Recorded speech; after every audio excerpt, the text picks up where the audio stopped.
Det är många år. Ja.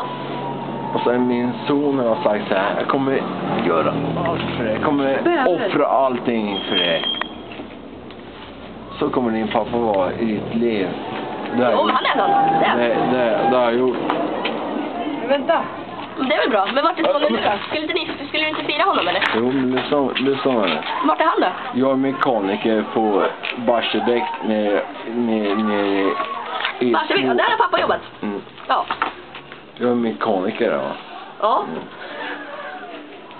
Ja, jag är onyktig själv. Du kan garva mycket vill. Nej, jag är väl onyktig. För mig spelar det ingen roll. För mig spelar det...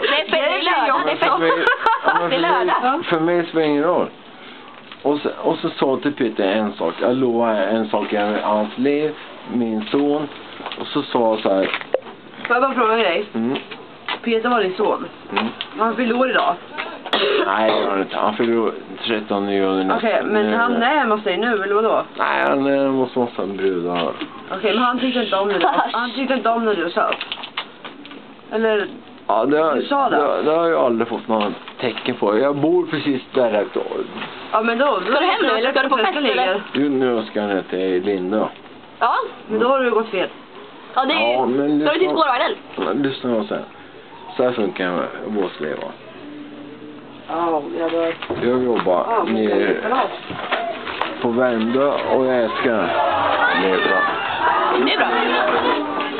Men så har hänt saker med Peter i hans liv och då tar jag upp allting mitt jobb hit och dit, allt det. Det är schysst.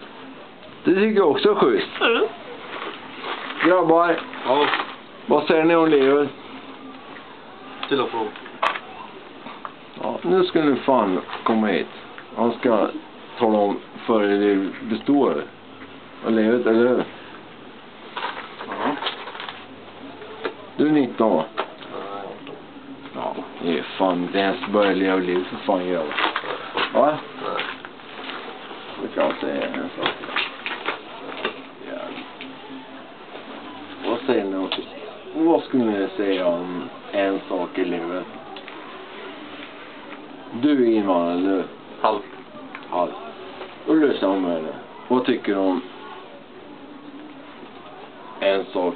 Han är också halvinvandrare. Ja. Jag kan fråga honom samma fråga om du. Ja. Fråga mig också. Också det är samma med mig. Jag frågar en fråga till henne alltså. Vad tycker du om Hells Angels? Hells Angels? Ja, jag är inte med Hells Angels. Nej, men en fråga till dig. Vad tycker du om? Ja, jag har inte så mycket erfarenhet